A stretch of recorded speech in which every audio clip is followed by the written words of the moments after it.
This is CGTN, China Global Television Network.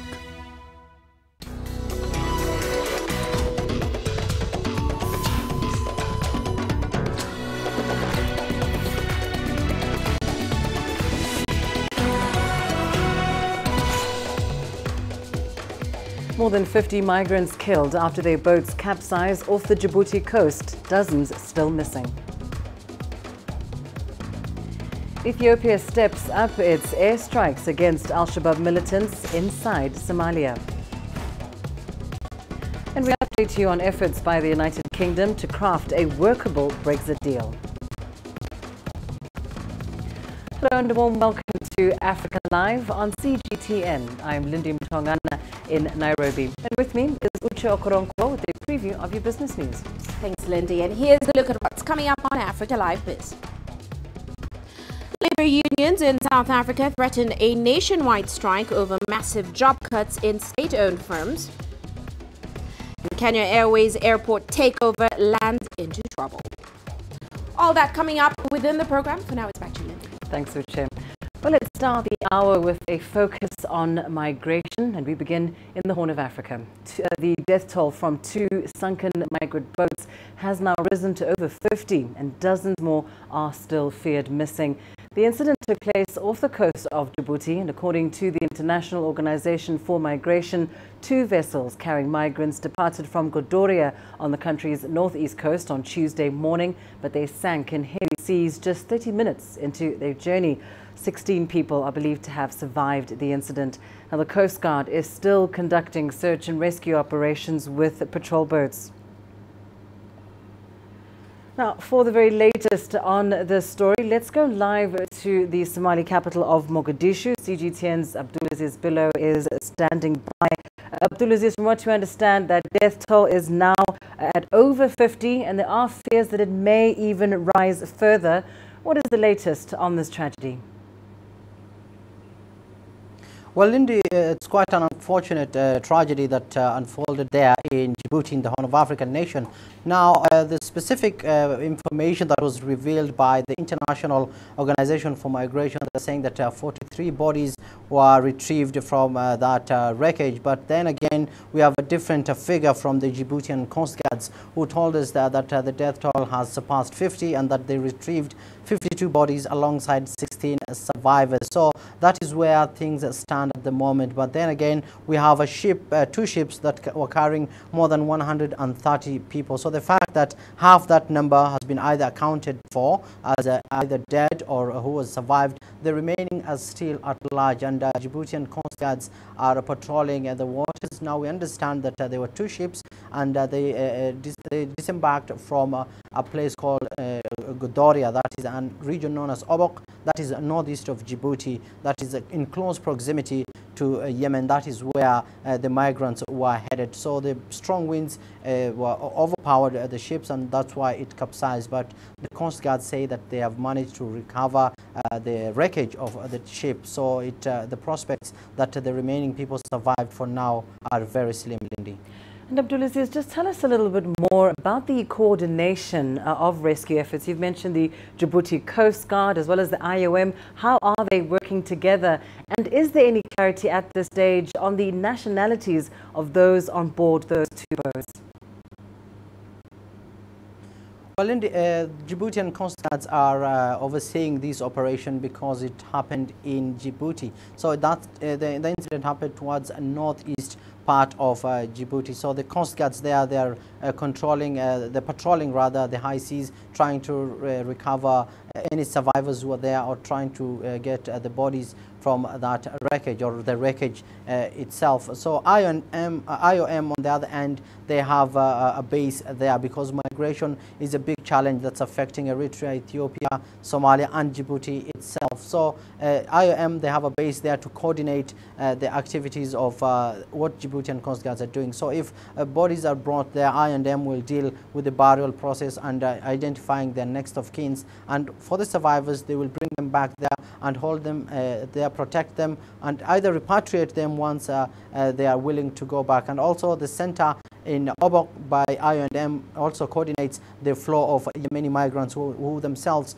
are fleeing the conflict in that area. Now, coming back to your question, Lindy, migration is a big challenge for Djiboutian authorities, especially in that area known as Obok. There have been reported more than 199 drownings since 2014, according to the data by IOM. So it's a big figure, and whatever result will be received from this incident, then it will be the highest death toll to be recorded in that area. Now, coming back to the nationalities of those who are on board that ship, 16 of the survivors were Ethiopian nationals. So it's raising the prospects that only Ethiopian migrants were aboard that ship, but that information still requires more verification in the coming hours. Well, thank you so much for that comprehensive update. Abdulaziz Billo joining us there from Mogadishu. And as he says, conflicting reports over the death toll, with the IOM suggesting 43 bodies have been recovered, while the Djibouti Coast Guard says that figure is closer to 52.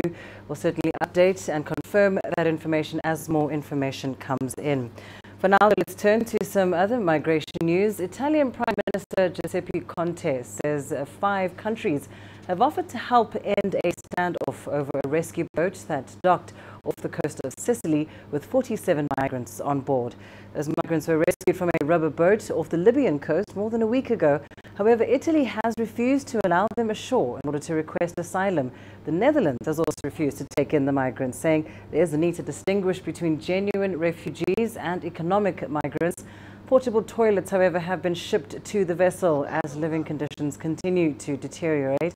French President Emmanuel Macron has called for the ship to dock in the nearest safe harbour as quickly as possible and for the migrants to then be shared out. Conte says his government is ensuring all those on the boat are being looked after. At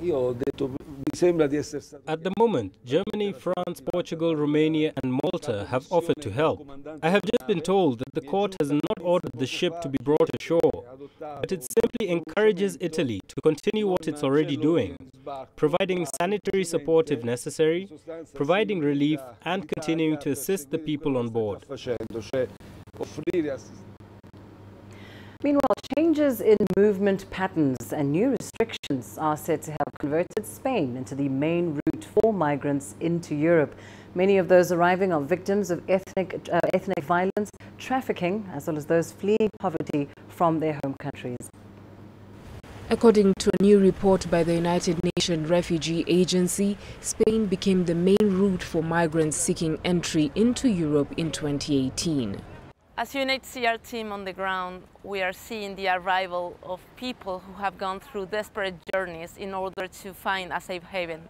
Because we must not forget that these people are fleeing violence, war, conflict and persecution, and that nobody will leave home unless there is a great danger behind them. The death toll for people crossing the Western Mediterranean into the country is said to have increased fourfold in a year. Hamidou's search for safety took 2 years. Forced to flee violence and threats in his home country, he crossed from Mali to southern Spain at only 20 years of age. His journey took him across Niger, Algeria and Morocco. If someone asked me to take that route, I would advise them not to do it, because it's not easy to make that journey. I saw so many things during that route. I've suffered a lot. My life was in danger. Hamidou was eventually rescued by Spanish Coast Guards after 2 days at sea in a plastic Zodiac boat crammed with over 40 people. He is now living in a reception center in the coastal city of Malaga in southern Spain, patiently waiting to be granted asylum. Thanks to God, I'm beginning a new life here.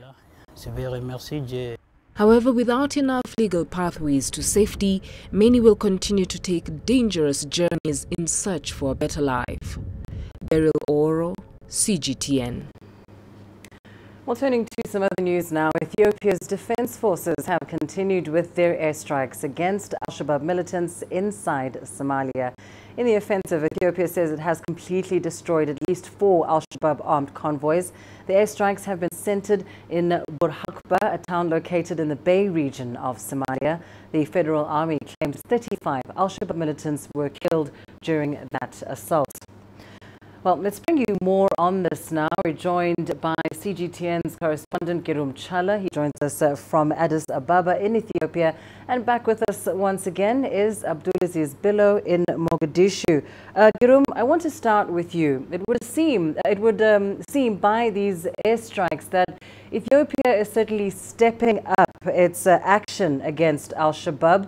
What are authorities saying with regards to the impact of these airstrikes by Ethiopian Defense Forces inside Somalia?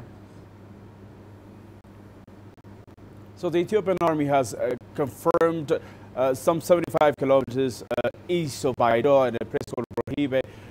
The 45 minutes long helicopter airstrike has resulted in the death of 35 al-Shabaab militants. Now, beyond that, 4 vehicles full of ammunition and bombs were also destroyed. But according to the army, the greatest achievement of these airstrikes were the killing of 2 important al-Shabaab leaders. One head of the al-Shabaab military operation and the other one head of the bomb squad. So overall, the airstrikes were successful. They have also continued today, according to Ethiopian Air Force sources. The damage has been big and they want to continue doing so, but we don't know how long they're going to continue the airstrikes against al-Shabaab inside Somalia. All right, and Abdulaziz, let's come to you now in Somalia. To what extent are Somali troops working with the Ethiopian Defense Force in this type of operation?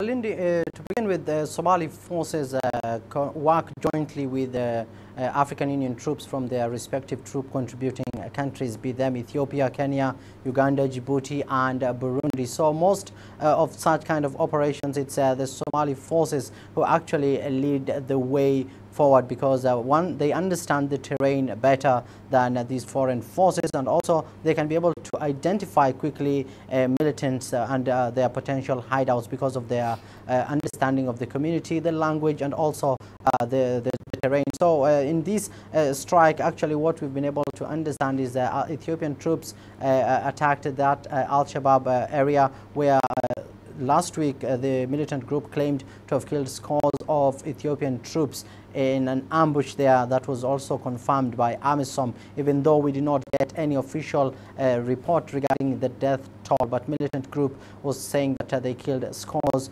of Ethiopian troops. So Somali forces also play a pivotal role in assisting African Union troops, especially in securing the strategic supply route for African Union troops. Now, Ethiopian troops control Sector 4 of AMISOM, that is the Gedo region, Bai and Bakol areas, also Hiran. These are neighboring border towns with Ethiopia. So Somali forces have been able to assist Ethiopian troops and other AMISOM troop contributing countries also to identify weak spots for the al-Shabaab and to solidify their standing here on the ground. And Richard, coming back to you, this isn't the first time that we've seen Ethiopian airstrikes inside Somalia, but what's prompted this latest operation against al-Shabaab? So the repeated ambush inside Somalia against AMISOM force or Ethiopian Defense Force, and the damage is done. The attack in Kenya recently in Westlands and the killing of people is a clear reminder for Ethiopian authorities that al-Shabaab is still there and endangering the peaceful situation of both the country, Ethiopia, and the region as a whole. Under IGAD, all of them, including Kenya, Ethiopia, and others, have agreed to work together to pacify the region. Now, this reminder of the attacks recently in Kenya and the ambush happening are leading Ethiopian authorities to continue the fight against al-Shabaab and undermine it to the level where it's not endangering everyday life in some of the countries in the region. So using this, Ethiopia has vowed to continue fighting al-Shabaab, and it will do so until al-Shabaab is no more than a guerrilla fighter here and there. So these are the factors why Ethiopian Defense Forces are fighting against al-Shabaab through airstrikes at the moment. But it certainly seems like achieving that goal is easier said than done. And Abdulaziz, I want to come back to you. We've seen airstrikes by the United States and, of course, operations like the one we're seeing by Ethiopia and AMISOM. But, of course, al-Shabaab remains a significant threat to Somalia and, indeed, the region. So what more needs to be done to contain the militants? Well, Lindy, that's a very good question because the United States, Ethiopia and Kenya, those are the three countries that have aerial capability and assist African Union troops as well as Somali forces to degrade al-Shabaab. Now, we can attest for a fact that U.S. drones here in Somalia, especially since Donald Trump, the U.S. president, took office, has actually increased the pressure on the militant group, reducing their capability to launch deadly and brazen attacks against African Union forces and Somali army. But that has not officially eradicated the group. Nor what we understand, and analysts also attest to, is that drones alone cannot end al-Shabaab threat. They need more, the government needs to come up with more programs to be able to convince these combatants to lay their weapons down and work alongside the government and join the society and rejoin rather the society. So it's a big setback for the Somali government, but then again the drones have managed to neutralize dozens of al-Shabaab. Now what we know is last year alone almost 47 drones strikes targeted al-Shabaab, and in the last 2.5 months, Lindy, more than 500 militants have been killed. But still, that has not addressed the threat, the potential threat that is posed by al-Shabaab in regards to even the recent attacks that Girum mentioned happened in Kenya. So what the government of Somalia is saying that they have come up with programs, one of which is rehabilitating former combatants and extending the amnesty program for those fighters to lay down their arms and rejoin society. So the fact that the government in 2017 managed to convince Mukhtar Robo Abu Mansour, the former deputy al-Shabaab commander, to surrender and join the society is expected. It's going to play a big role in convincing more hardliners, more extremists to cross over to join the Somali government. But the fact that there is no military movement on the ground by the Somali forces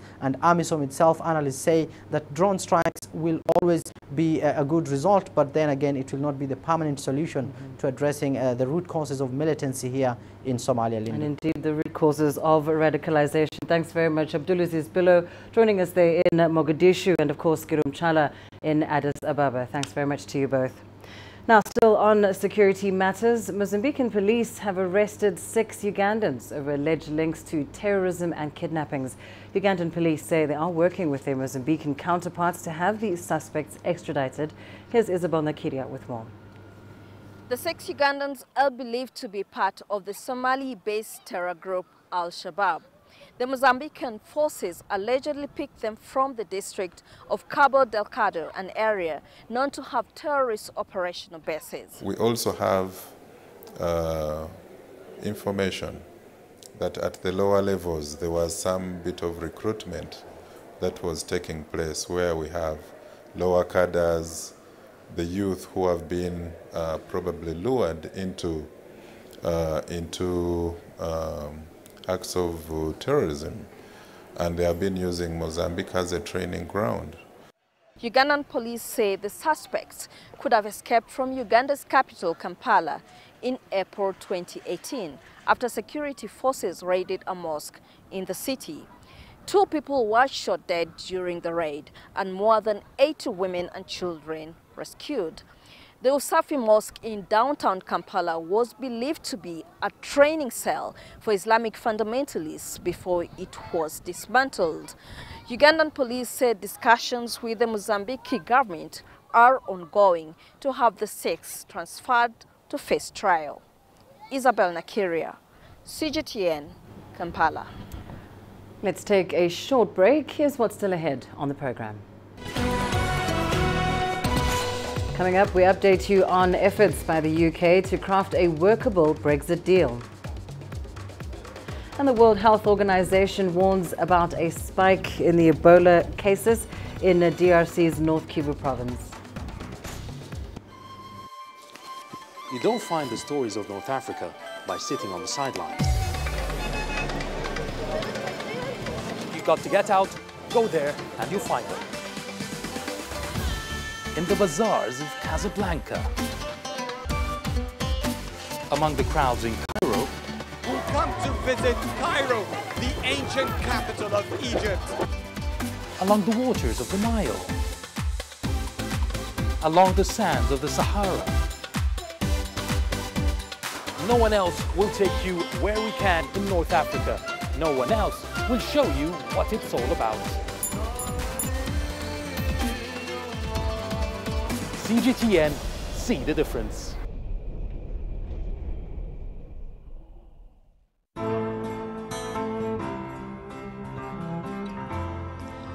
My home country lies at the foot of Africa, the southernmost tip of our beautiful continent, and the unique point at which two great oceans meet.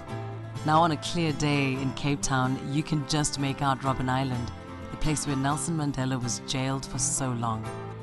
South Africa has changed so much in the years since then, but it is this country's history that shaped me and took me into reporting. I'm inspired by Africa's men and women of courage. It's the everyday hero who brings out my passion. The creatives, the decision makers, the risk takers who are shaping a bright African future. I see them in Cape Town. I see them in the pulsating city of Johannesburg. I see them across the continent, and I know our time has come. CGTN is a platform where African voices can speak for themselves and take their stories to the world.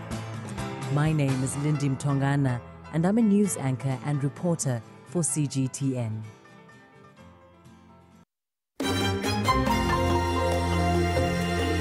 Africa Live. Find your voice.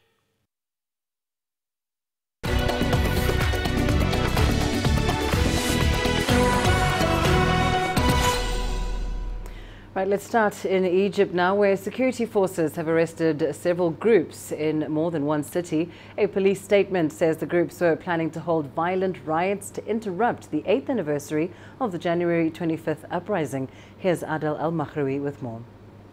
The Egyptian police says 54 members of the Muslim Brotherhood have been arrested this month for planning violent riots. According to a statement released on Tuesday, they were divided into several groups across Egyptian cities to orchestrate these planned protests all over the country at the same time.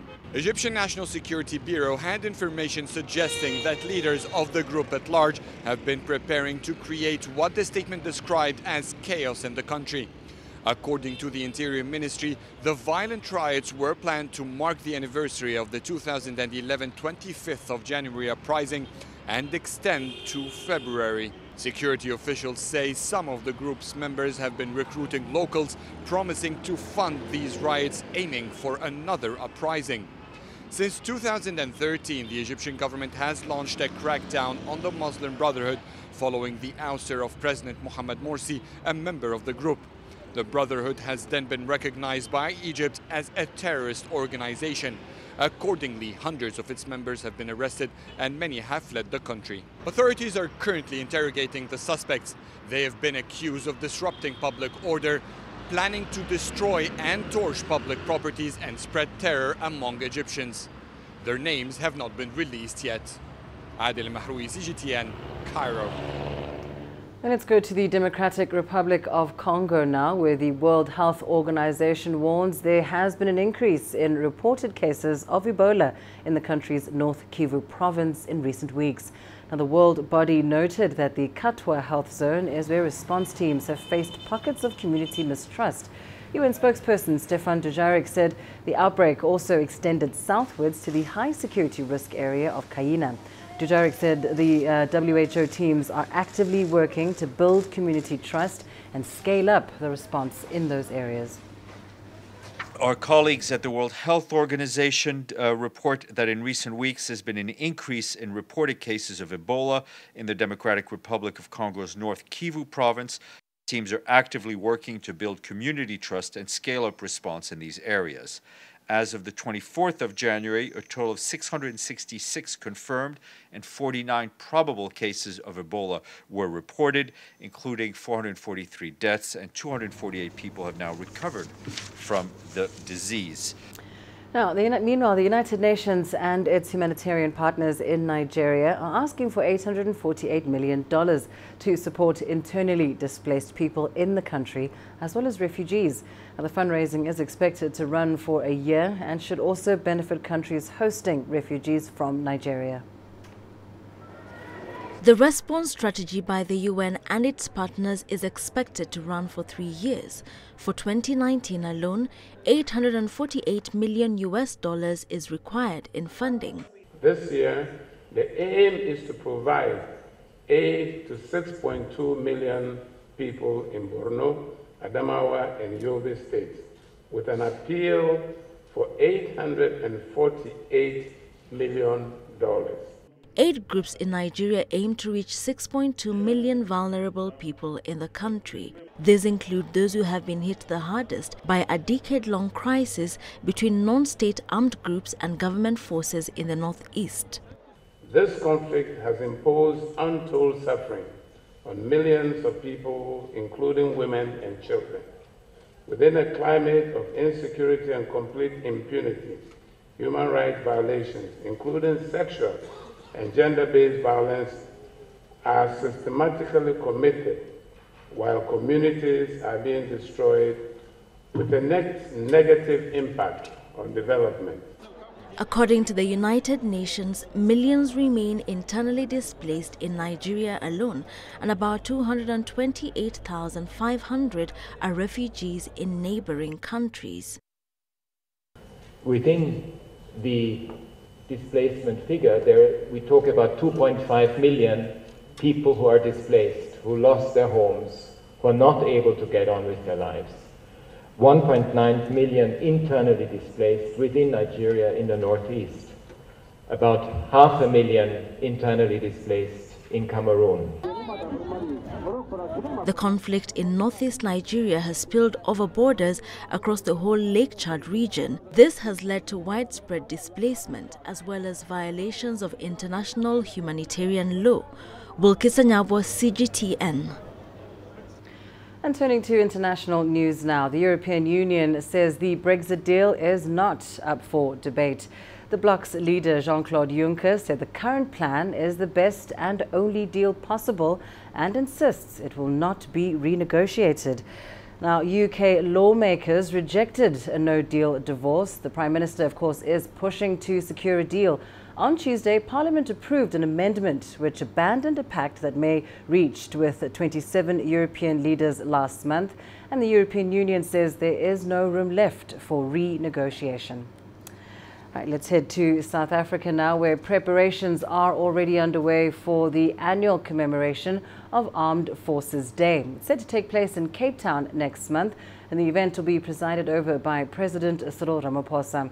It involves thousands of men and women from the South African Armed Forces participating in a host of combat drills as well as static displays. And as CGTN's Travis Andrews reports, the South African Navy will be coordinating all efforts in the special commemorative event. The SAS Amatola is the pride of South Africa's Navy, as well as the country's first frigate. And now this state-of-the-art warship will play a key part in the upcoming Armed Forces Day. The vessel will be one of 8 taking part in the annual event, which will include over 8,500 Defence Force members, as well as a host of naval, ground and air force assets. But Armed Forces Day is also being held as an annual commemoration to those members who have fallen in the line of duty. This is part of us commemorating the sinking of SS Mendi in 1917. Where almost 604 African members of the Native Corps perished in English Channel. President Cyril Ramaphosa will be officiating the ceremonies, and much of the Navy's assets will be taking part. A military procession is also set for a 21-gun salute. Naval warships will be docked in Cape Town's Victorian Alfred Waterfront Basin and will be open to the public so that they can engage with personnel who have fashioned out a career in the armed forces. We use this as well to bring the armed forces to the people of South Africa. We do so by hosting Armed Forces Day in different provinces. Fighter jets, helicopters and wreath laying will set the scene for a surreal experience in the mother city come February, and more is also in the pipeline. This year's event will also include a fan park in Cape Town's largest township, which is meant to reach out to grassroots communities. There's a fan park which is created specifically for the youth, those from secondary schools that have an interest in moving on from secondary school into the national forces. And the South African Air Force will be displaying at this specific area. For now, the ships are being positioned and troops have been training in anticipation for what will no doubt be a military event of scale never before seen in the mother city, and one that the country can be proud of. Travis Andrews, CGTN, Cape Town.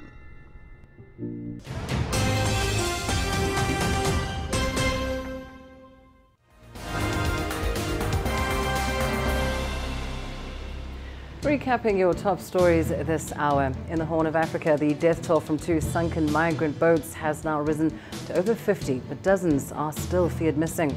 The incident took place off the coast of Djibouti, and according to the International Organization for Migration, 2 vessels carrying migrants departed from Godoria on the country's northeast coast on Tuesday morning, but they sank in heavy seas just 30 minutes into their journey. 16 people survived the incident.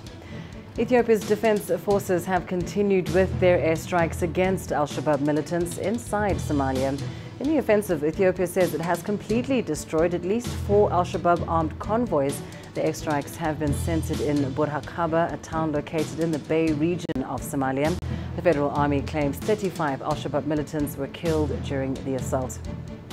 The World Health Organization says there's been an increase in the reported cases of Ebola in the Democratic Republic of Congo's North Kivu province. The UN agency says response teams have faced pockets of community mistrust in the Katwa health zone.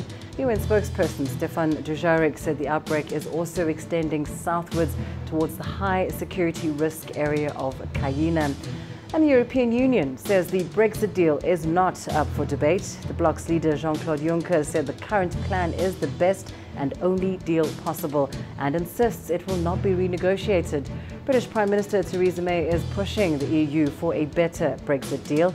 On Tuesday, her parliament approved an amendment which abandoned a pact that May reached with 27 European leaders last month. And those are the top stories we're following this hour.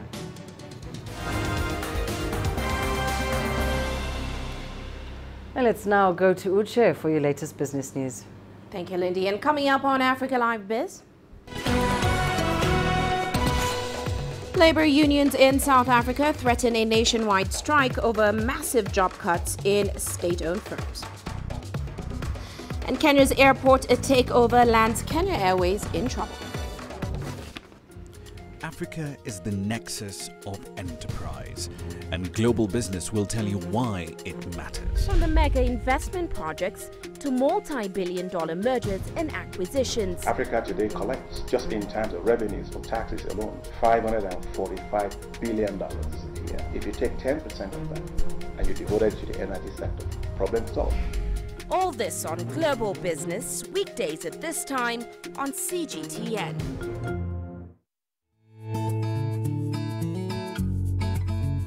Africa Live. Find your voice.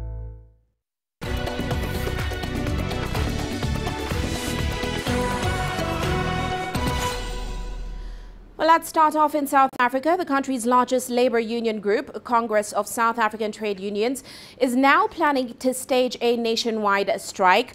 Now, the decision comes after large-scale layoffs at ailing state-owned firms and at private companies took effect.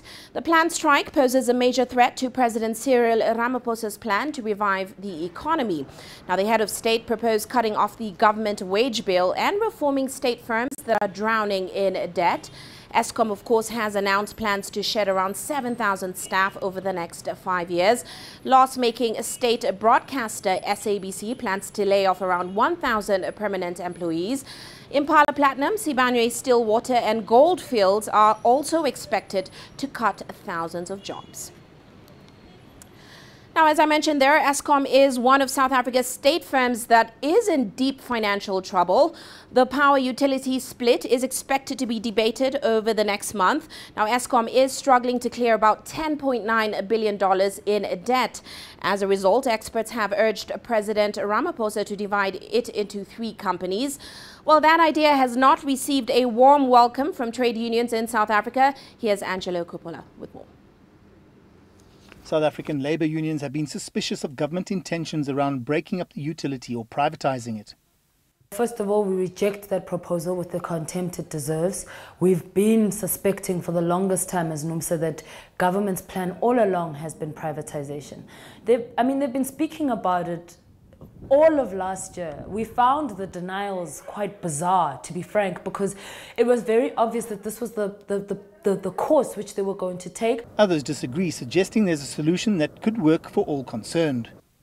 You should have a transmission network like roads or like railways or like airline routes or whatever, on which different people transport electricity. We should separate the transmission so that we can have a proper way of charging and costing the purchase, generation, distribution, supply of electricity.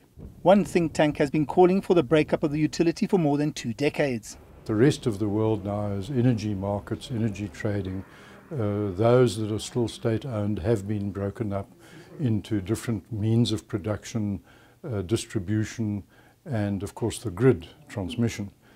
And this is something that should have been done long, long ago. Government is pursuing a range of strategies to make Eskom more efficient. It has the board looking at a turnaround strategy, and the president has appointed a task team to have oversight of that strategy. If Eskom was run properly, with clean leadership, with a board that is not made up of the ANC cronies who have proven themselves to be corrupt for more than 2 decades, but if the boards of these SOEs actually made up of people like members of the community, right? You have also representation from unions and labor and business. Then that's when we'll get actual transparency about how decisions are made. It will require engineers, not financiers and insurers and all sorts of other people running it. And if it is focused on engineering, solving the engineering problems, getting the maintenance going at the power stations, and it stops buying electricity from so-called renewable wind and solar for roughly 2 rand and selling it for less than 1 rand, that would be a start. As we wait for those final proposals, everyone's wondering whether Eskom can in fact be saved. I'm Angelo Coppola for CGTN in Johannesburg, South Africa. And let's head to Kenya now, where aviation workers have issued a strike notice in opposition to Kenya Airways' planned takeover of the Jomo Kenyatta International Airport. Now, according to the Kenya Aviation Workers Union, its members face redundancy should the takeover be approved. The looming industrial action is expected to commence from next week, Tuesday. Kenya Airways has proposed the formation of a subsidiary dedicated to managing operations at JKIA for a concession period of about 30 years. Meanwhile, Kenya's government has launched the bus rapid transport system in efforts to fast-track movement of cargo and passengers across the metropolitan. Now, with the congestion around the city, the government has offered an alternative that will seek to control the traffic flow around the city. The move has drawn mixed feelings amongst the residents of Nairobi. Here's Penina Karibe with the story. Every day, about 3 million vehicles drive into Nairobi's central business district. But with limited spaces to accommodate these vehicles, congestion has become the norm. To address this, the government has announced what it calls a workable solution. It has created 2 car-free days starting 1st of February, Wednesday and Saturday of each week. But this ambitious plan has received mixed reactions here in the streets. I'm supporting it because for those people who are doing trading, they're actually going to grow the economy, probably make about 40 million in a day, which translates to maybe 40 billion in a year. So I think once in a while, let's leave our cars, come and do shopping and support the common mwananchi. Sio mzuri kwa sababu It is not a good thing because people like the motorcycle operators are small business people who are trying to make a living, so they should have allowed them into the central business district instead of pushing them out, which can see them resort into criminal activities. On these 2 days, hawkers will be allowed into the CBD to sell their wares. In a move the government hopes will generate an annual income of $38 million. I think there's a lot of misinformation. They have mentioned about 3 or 4 streets: Harambee Avenue, part of Moi Avenue, City Hall. I don't know where the other place is, which doesn't seem to be, to be a reason to lock vehicles outside. So there must be proper information given by the PS, as opposed to just give a blanket statement on CBD. CBD, we don't know where the boundaries are. Organized car-free days are held in various cities across the world. For instance, it was introduced in Kigali, Rwanda in mid-2016 and is held on the first Sunday of every month. This is the start for Kenya, and if successful, it will be a real milestone in sorting out the transport chaos in this bustling city. Penina Karibe, CGTN in Nairobi, Kenya. And of course, the Car-Free Days initiative here in Nairobi is meant to start on Friday, but so far we've heard it's been postponed.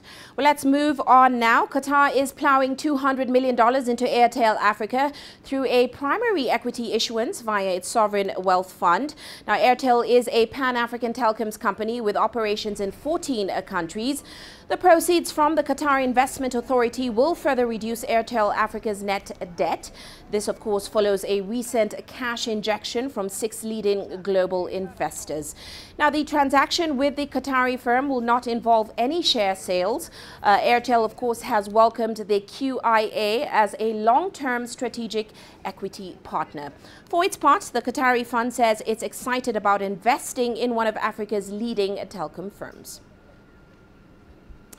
Now, the volume of private equity deals flowing into East Africa recovered in 2018, nearly doubling to $834.3 million. That's up from about $446.8 million the year before. Now, the cash has mostly gone to traditional private equity sectors, including education, manufacturing, and technology. However, creative industries like film, music, fashion, and esports are emerging as new investment destinations. Here in Kenya, Heva Enterprises has announced 3 funds which are targeting either speed stage capital or longer-term debt for medium-sized businesses. Well, CGTN spoke to the fund's managing partner, George Gashara, about investing in creative industries in East Africa. Right now, a lot of our clothes in the region are second-hand European hand-me-downs. Pretty much. We are importing over 100,000 metric tons every year, but we want to start to stimulate local production of fashion. And we have a lot of brands that are trying to offer specific products, whether they're high-value products or eco products and anything in between. We are starting to invest in manufacturing and retail. We already have prototyped with 3 factories, and going into 2022, we want to move close to 500 million shillings into that space. There's limited opportunity to scale to market, or the path to market, and so you find we have a sprawling ecosystem of, say, web developers, app developers that cannot integrate into the Google Play Store because Africa doesn't have merchant accounts, and so there's a whole lot of IP that goes to waste because there's no investment track for that. And so if you think about gaming, a lot of games that are able to be sold in this ecosystem are sold through credit cards that are international credit cards, or people buy from Dubai, but then we still consume.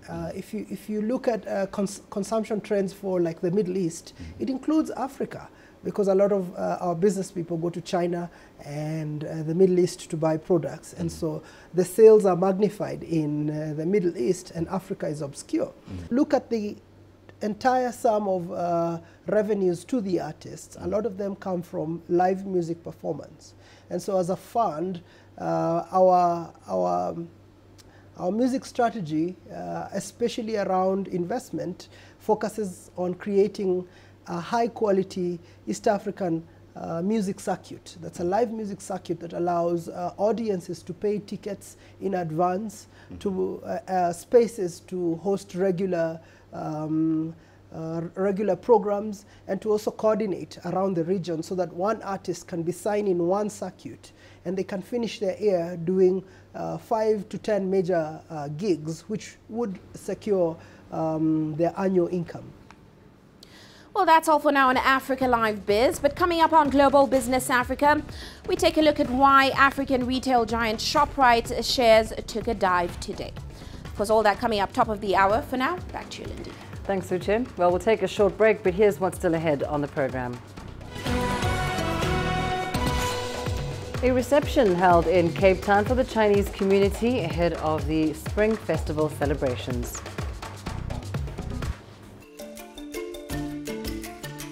Africa Live. Find your voice.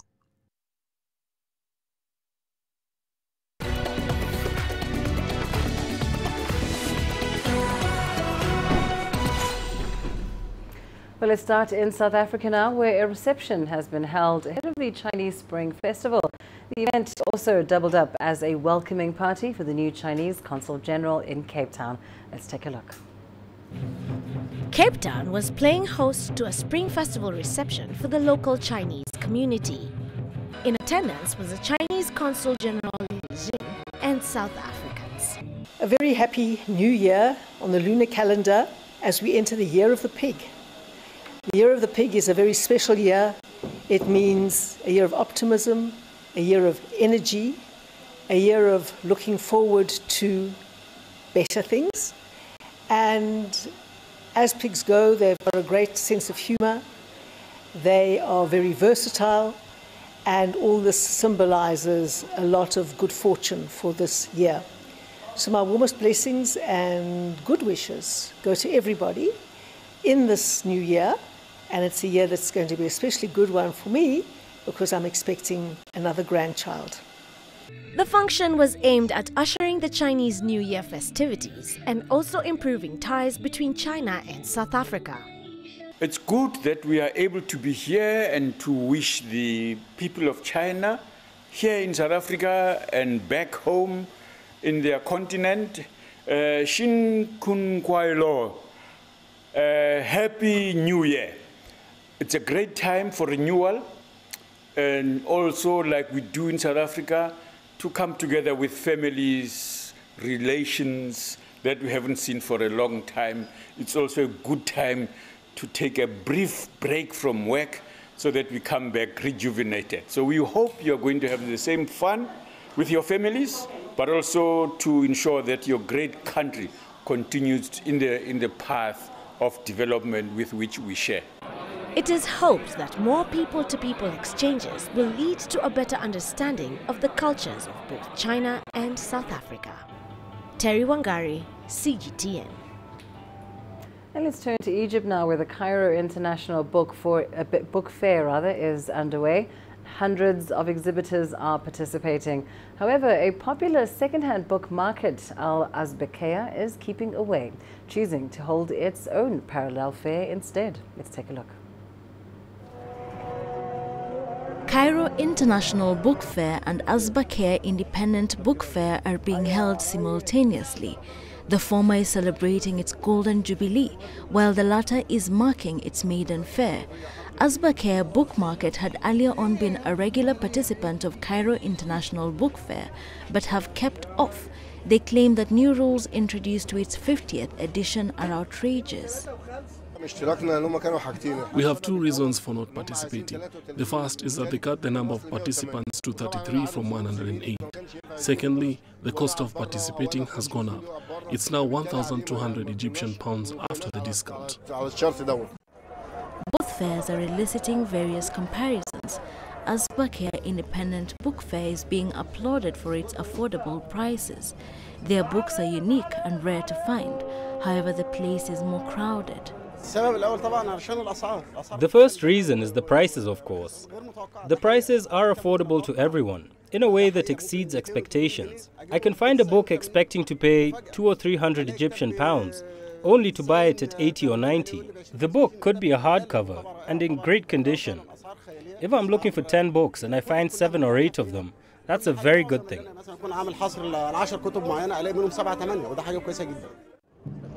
The state-run Cairo International Book Fair is liked for its choice of venue, but unlike its rival, it's more expensive. It is very spacious, which gives you the chance to stand and browse. There's no crowding. This is an advantage, a great advantage. As you can see, the halls are huge and the place is very well organized. Unfortunately, there's no brochure at the entrance giving you a map of the place, or maybe because this place is still new. I would have liked a sign telling me what the participating publishing houses are, just to facilitate the browsing process. Despite all the challenges facing the two exhibitions, they have each managed to draw their own niche with a specific target audience. Bulletin, CGTN. Zimbabwean music legend Oliver Mtukudzi may be gone, but he is unlikely to be forgotten. A theatre in Uganda has held a tribute screening of Neria, a film which starred the Zimbabwean icon and for which he wrote the music. CGTN's Leon Senyange reports. A 90s classic, Neria told the story of the struggles of a woman in the suburbs of the Zimbabwean capital Harare, and playing a supporting role was Oliver Mtukudzi. More than 2 decades on, the film still draws audiences to the theatre. I didn't know much. I'm just learning from this show that he even had a son that passed on, and I hope to learn more after watching Neira. Mtukudzi wrote the original soundtrack to the film. Neria, like the movie title, was just one of the songs that increased his fame and inspired several even beyond his own country, Zimbabwe. He made a very positive impact in our generation as well. And we shall always wish him the best and for him to rest in peace. On the screens, he was a lively musician, much the kind of life he was known to live. For many theatre goers here in Kampala, Neria is the standout film that Oliver Mtukudzi will be best remembered for. But it is not just his film works that will be cherished. Afro jazz lovers too say they will always remember his musical legacy. Mtukudzi often had sold-out concerts in Uganda. His last visit here was in November last year. He had, over the years, won several devotees. He gave hope to the hopeless, and many Ugandans relate to his music quite a bit. Mtukudzi died this month, aged 66 years. He succumbed to a long battle with diabetes. At the time of his death, he had over 60 albums to his name. The legend may be gone, but his music is still etched in the hearts of many. Leon Senyange, CGTN, Kampala, Uganda. Coming up in your sports news, up next. South Africa's Blue Bulls